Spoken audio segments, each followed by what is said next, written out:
हम लोग line by line book reading के इस सीरीज के तीसरे पार्ट में इस चैप्टर को यहाँ तक समझ चुके थे। अगर तुमने वो पार्ट्स नहीं देखे हैं तो उसका लिंक डिस्क्रिप्शन में और ऊपर आई बटन में दिया गया है, तुम उसे ज़रूर समझ लो। और अगर तुम वहाँ तक देख चुके हो तो चलो इसके आगे फिर अभी समझना शुरू करते हैं। हम लोग शुरुआत वहीं से करेंगे जहाँ हमने इसे छोड़ा था। तो ऑब्जर्विंग ऑल दिस यानी इन सबको देखते हुए our ancestors dissuaded us from luxuries and pleasures.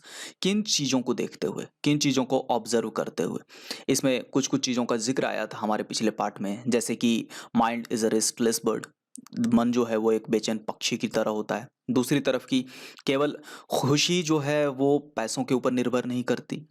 बहुत सारे अमीर लोग हैं जो कि दुखी नजर आते हैं, बहुत सारे गरीब हैं जो कि खुश नजर आते हैं। इन्हीं सारी चीजों को देखते हुए हमारे पूर्वजों ने क्या किया, डिसवेड किया। डिसवेड करना मतलब होता है बहकाना, उस चीज से दूर रखना। किस चीज से? लग्जरीज और प्लेजर से, यानी कि विलासिता और सुख आनंद वगैरह के पीछे जाने से हमें दूर रखा। We have managed with the same kind of plough as existed thousands of years ago. तुम आज भी इंडिया में देखते होगे कि हम आज भी कई जगहों पर हल से ही खेती करते हैं। तो वही यहाँ पर गांधी जी कहते हैं वी हैव मैनेज्ड, हम लोगों ने आज तक काम चलाया है उसी तरह के हलों से, उसी तरह की खेती से जैसा कि हजारों साल पहले हमारे यहाँ हुआ करता था। We have retained the same kind of cottages that we had in former times and our indigenous education remains the same as before. ना केवल खेती या हल चलाने से रिलेटेड चीज़ें, बल्कि हमारे यहाँ जो कॉटेजेस हैं, जो झोपड़ियाँ, जिस तरीके से कच्चे मकानों में लोग रह रहे हैं, उसे भी हमने पहले के जैसा ही बनाए रखा हुआ है। वी हैव रिटेन्ड, रिटेन मतलब होता है बरकरार रखना, the same kind of cottages, उसी तरह के कॉटेजेस, झोपड़ियों को बरकरार रखा है, that we had in former times. Former मतलब होता है पहले का।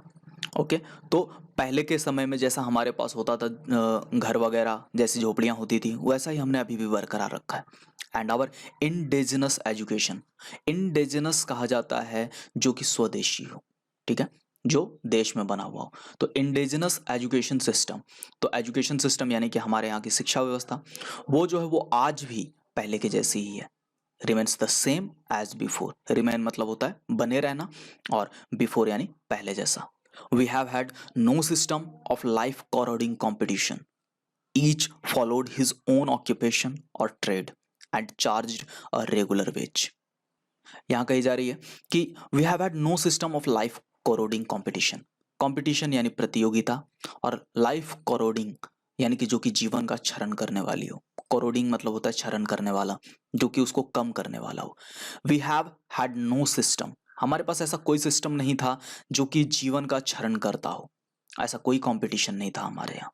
अभी के समय में क्या है, चाहे बिजनेस की बात आए, एजुकेशन की बात आए, प्रॉपर्टीज़ की बात आए, चाहे एजुकेशन सिस्टम की बात आए, हर जगह पर हमने देखा है कि वहाँ गला काट कंपटीशन है। लोग जीतने के लिए कुछ भी कर रहे हैं, फर्जी डिग्रियां बना रहे हैं, फर्जी कानूनी कार्य काम कर रहे हैं, भ्रष्टाचार में लिप्त हैं, घूस लेते हैं, गरीबों को सताते हैं, जो चीज़ों की अर्जेंट डिमांड हो उसे महंगा कर देते हैं बेचने के लिए। तो ये सारा कुछ क्या है, एक लाइफ कोरोडिंग कंपटीशन है। लोग किसी भी हालत में बस जीतना चाहते हैं, जबकि पहले ऐसा सिस्टम नहीं था।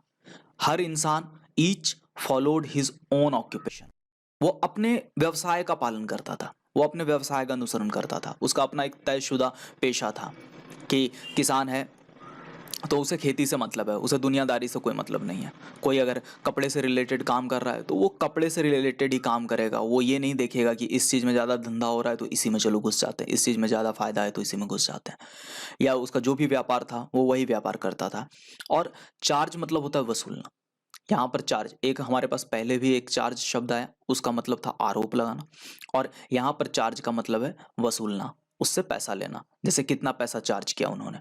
ओके, तो चार्ज करते थे क्या, तो रेगुलर वेज, वेज कहते हैं मजदूरी को, और उनका जो भी पेशा था जिसको कि वो फॉलो करते थे, उसके आधार पर वो जो उनकी रेगुलर नियमित जो मजदूरी होती थी वही चार्ज करते थे। वो अलग लोगों के लिए अलग तरीके से चार्ज नहीं करते थे, ना ही रोज घटाते बढ़ाते रहते थे। It was not that we did not know how to invent machinery, but our forefathers knew that if we set our hearts after such things, we would become slaves and lose our moral fiber.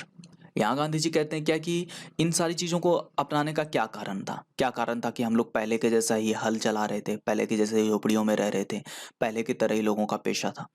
तो वो कहते हैं ऐसा नहीं था कि हम लोग नहीं जानते थे कि कैसे मशीनों का आविष्कार किया जाता है। It was not that. ऐसा नहीं था कि वी डिड नॉट नो, हम लोग नहीं जानते थे हाउ टू इन्वेंट मशीनरी, कि मशीनरी का कैसे आविष्कार होता है। बट आवर फोर फादर्स, लेकिन हमारे पूर्वज, ये जो फोर होता है इसका मतलब होता है पहले के, तो हमारे पहले के जो आए हुए एंसेस्टर्स थे, यानी कि जो पूर्वज थे, न्यू, जानते थे that if we set our hearts, अगर हम अपना दिल लगा लेते हैं ऐसी चीज़ों के पीछे, यानी कि नई मशीनरीज के पीछे, आरामदायक चीज़ों के पीछे, या फिर सुख सुविधाओं के पीछे, तो we would become slaves and lose our moral fibre, तो हम लोग उनके गुलाम बन जाएंगे। ऐसा हुआ भी, तुम लोग देख सकते हो अपने आसपास, तुम्हें अच्छी तरह से दिखता होगा कि लोग अभी कैसे इलेक्ट्रिसिटी के गुलाम हैं। अगर लाइट चली जाए तो पंखे के बिना नहीं रह सकते, अगर फ्रिज ना हो तो फ्रिज के बिना, ठंडा पानी नहीं के बिना वो नहीं रह सकते। कई लोगों को एसी के बिना कहीं जाने में बहुत मुश्किल होती है। लोगों को सुविधाओं की इतनी आदत हो गई, कुछ दूर पैदल चलना मुश्किल होता है, सीढ़ियों पे चढ़ना हो पैदल तो वो टफ हो जाता है। तो ये सब चीज़ें क्या दिखा रहे हैं कि हम लोग उनके गुलाम बन चुके हैं, हमें हर जगह मशीन्स चाहिए। और इसका नतीजा क्या हुआ? Lose our moral fibre. उनका कहना था कि इसकी वजह से हमारा जो नैतिक सूत्र है वो खत्म हो जाएगा, हम लोगों के आपस में जो जुड़ाव है वो खत्म हो जाएगा। हो ही रहा है, स्मार्टफोन्स आ गए, स्मार्टफोन्स के आने के बाद क्या हुआ, लोग एक दूसरे से बस चैटिंग या फिर मैसेजेस करके खुश हो जाते हैं। उन्हें लगता है कि हम रिश्ते निभा रहे हैं, जबकि रियलिटी में इंसान को मिलना जुलना या फिर सोशल लाइफ को एक लीड करना ये बहुत इंपॉर्टेंट होता है। लोग अभी गेम खेल करके फ़ोन पर खुश हो जाते हैं, उन्हें लगता है कि इसी से उनकी हेल्थ बन जाएगी या वो बहुत क्रिएटिव हो जाएंगे। ऐसा नहीं होता, और हमने अपना मोरल फाइबर खो दिया है। They therefore after due deliberation decided that we should only do what we could with our hands and feet. इन्हीं चीज़ों को सोच करके दे देयरफॉर, उन लोगों ने इसीलिए, आफ्टर ड्यू डेलिब्रेशन, डेलिब्रेशन कहलाता है चिंतन मनन करना, बहुत गहराई से उस चीज पर विचार विमर्श करना, कि उन्होंने बहुत ही गहराई से उस पर विचार विमर्श करके ये फैसला किया था कि we should only do what we could with our hands and feet, कि हमें वही करना चाहिए केवल जो कि हम लोग अपने हाथों और पैरों से कर सकते हैं। आज हमें लिफ्ट की आदत हो चुकी है क्योंकि हमने पैर का इस्तेमाल करना बंद कर दिया। आज हमें हर जगह पर स्विच चाहिए, पानी चलाना है तो स्विच चाहिए, खाना बनाना है स्विच चाहिए, कहीं जाना है तो स्विच चाहिए, गाड़ी में किक तक नहीं मारना स्विच चाहिए। ये सारी चीज़ों का नतीजा क्या निकला कि हम हाथ और पैर का इस्तेमाल करना बंद कर चुके हैं। इसका बुरा इम्पैक्ट पड़ रहा है हमारे हेल्थ पर, हमारे डेली लाइफ पर, हमारे मेंटल स्टेट पर, इन सारी चीज़ों पर, जबकि पूर्वजों ने हमारे इन चीज़ों को अवॉइड किया था। They saw that our real happiness and health consisted in a proper use of our hands and feet.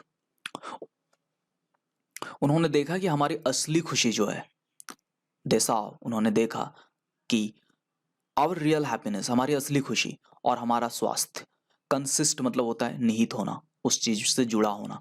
किस चीज से जुड़ा हुआ था? तो in a proper use of our hands and feet, हम अपने हाथों और पैरों का प्रॉपर इस्तेमाल करें तो उसी से हमारी खुशी और हमारा हेल्थ जुड़ा हुआ होता है। तुम आज देखो लोगों को, वो दिन भर बहुत आराम से रहना पसंद करते हैं, फिर बाद में कुछ समय के बाद जिम ज्वाइन करेंगे, पार्क में दौड़ना शुरू करेंगे, दौड़ करके वजन कम करना शुरू करेंगे, खाने का डाइट कंट्रोल करेंगे, बहुत सारी चीजें करने लग जाएंगे। पहले उन्होंने क्या किया? हाथ पैर चलाना बंद किया, और अब उन्हें मजबूरी में हाथ पैर चलाना पड़ता है, रोज दौड़ना पड़ता है, रोज एक्सरसाइज करनी पड़ती है। क्यों? ताकि वो फिट रह सके। जबकि वो शुरुआत में हेल्थ के ऊपर ध्यान दिए होते या फिर रियल हैप्पीनेस की तरफ ध्यान दिया होता उन्होंने, तो ऐसा कुछ भी नहीं होता। They further reasoned that large cities were a snare and a useless encumbrance, and that people would not be happy in them, that there would be gangs of thieves and robbers, prostitution and vice flourishing in them, and that the poor men would be robbed by rich men. इसके बाद गांधी जी कहते हैं कि उन्होंने आगे ये कारण दिए कि बड़े शहर जो होंगे, वो बड़े शहर क्या होते थे कि वो एक स्नेयर की तरह होते थे और एक यूजलेस एनकम्बरेंस था। स्नेयर कहते हैं जाल को, ठीक है, और एनकम्बरेंस कहते हैं एक तरह से बोझ को। तो यहाँ क्या हो रहा है कि उनका मानना था कि बड़े शहर जो हैं वो एक तरह से तो जाल की तरह हैं जिसमें कि लोग उलझ जाते हैं, फंस जाते हैं जा करके, और दूसरी तरफ वो एक बर्डन की तरह होता है, and that people would not be happy in them, और लोग उसमें खुश नहीं रहेंगे। ऐसा ही तो होता है, लोग एक बार जब शहर चले जाते हैं, जब एक बार उन्हें सुख सुविधाओं की आदत होने लग जाती है, तो वो एक जाल की तरह बन जाता है उनके लिए। वो शहर छोड़ना नहीं चाहते, वो शहर छोड़कर आ नहीं सकते, उन्हें आदत हो जाती है उस चीज की। दूसरी तरफ वो एक यूजलेस बर्डन बन जाता है उनके लिए, एक ऐसा बोझ जैसा जिसको कि वो ना चाहते हुए भी ढोते रहते हैं।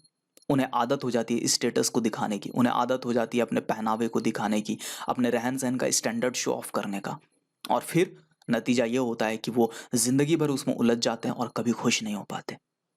साथ ही हमारे पूर्वजों का मानना था कि there would be gangs of thieves, वहाँ चोर डाकू वगैरह होंगे, लुटेरे होंगे, प्रोस्टिट्यूशन होगा, वैश्यावृत्ति होगी, देह का व्यापार होगा।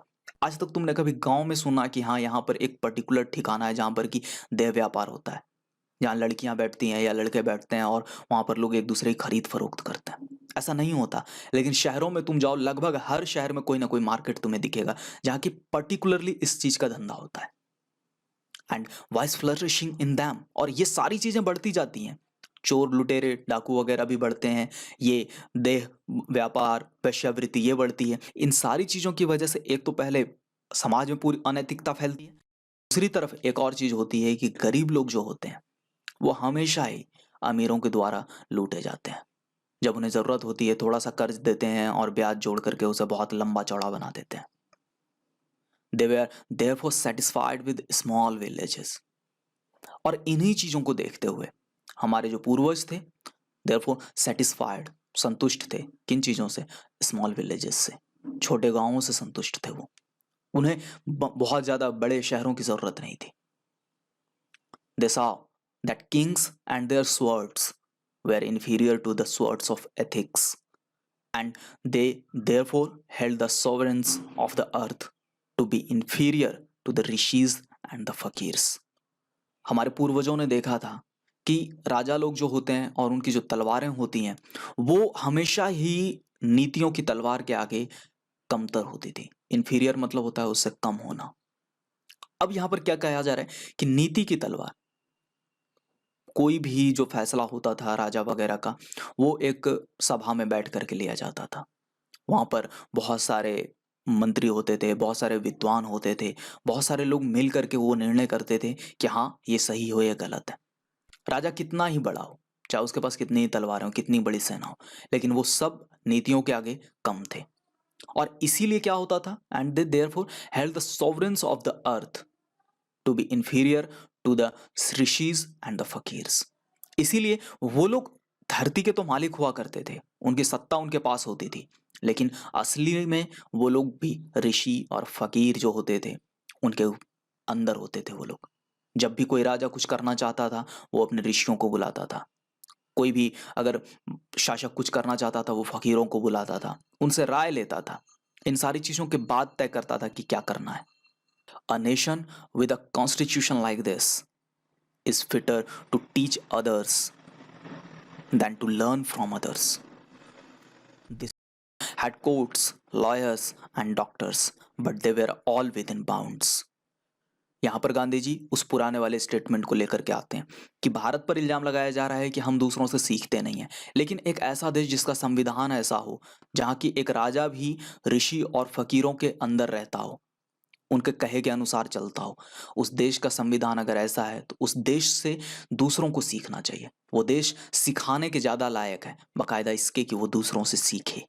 इस देश में कोर्ट्स भी थे, लॉयर्स भी थे, कोर्ट्स यानी कि न्यायालय थे, लॉयर्स यानी वकील भी थे, डॉक्टर्स भी थे, लेकिन वे सभी विद इन बाउंड्स, वे सभी अपनी सीमाओं के अंदर रहा करते थे, वो अपनी सीमाओं से बाहर नहीं जाते थे। Everybody knew that these professions were not particularly superior. Moreover, these wakils and vaids did not rob people. They were considered people's dependents, not their masters.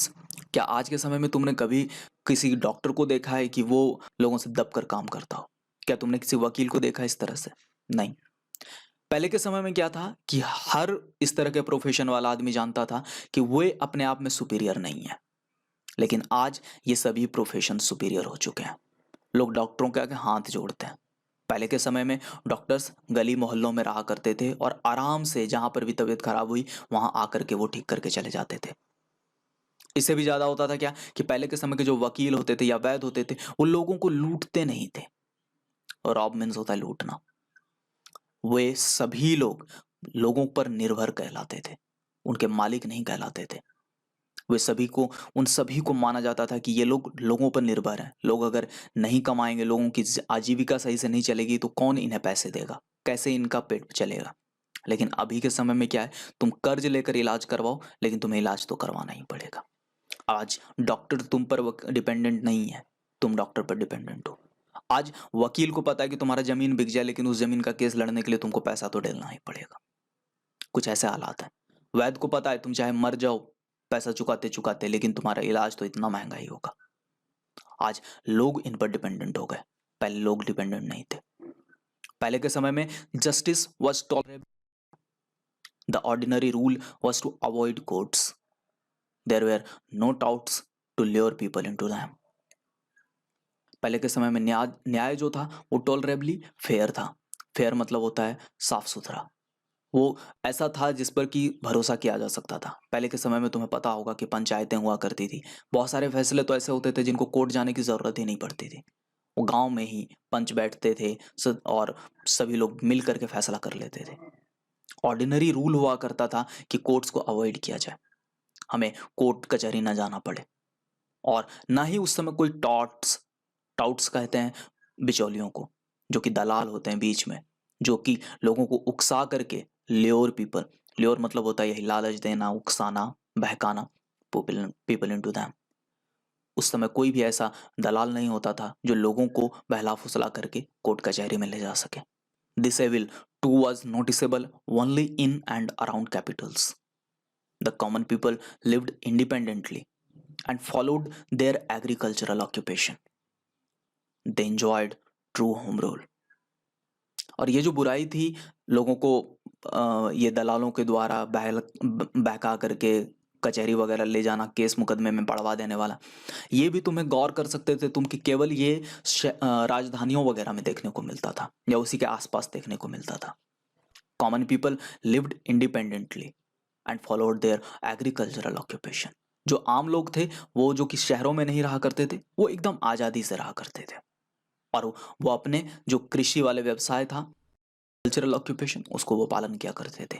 वो अपनी फसलें उगाते थे, अपना भरण पोषण करते थे, अनाज बेचते थे और अपनी जिंदगी बिताते थे। दे एंजॉयड ट्रू होम रूल। वे असली स्वराज का आनंद लेते थे।